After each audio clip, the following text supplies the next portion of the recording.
দেখো আজকের লাঞ্চ থালিতে কি কি নিয়ে চলে এসেছি। গরম গরম ভাত, এখানে আছে কচু শাক চিংড়ি মাছ দিয়ে ছোলা দিয়ে, এখানে আছে চিংড়ি মাছ বাটা দিয়ে বড়া করে আলু দিয়ে তরকারি। মারাত্মক রেসিপি, কিন্তু হেভি টেস্ট। হ্যাঁ সেটাই দিল। এখানে আছে কই মাছ আলু ফুলকপি দিয়ে। তো এই দুখানা রেসিপি আমাদের চ্যানেল বড় ভিডিওতে পেয়ে যাবে, দেখে বানিয়ে খেয়ে নাও। তো আমিও খেয়ে নিই, একটু কচু শাকটায় খেয়ে নিই অল্প করে। এবারে বড়া রেসিপিটা খাই, পুরো ইউনিক রান্না।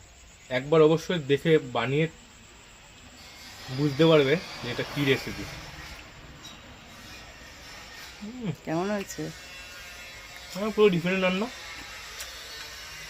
চিংড়ি মাছ যে চিংড়ি মাছ, আর এটা একটু খাই,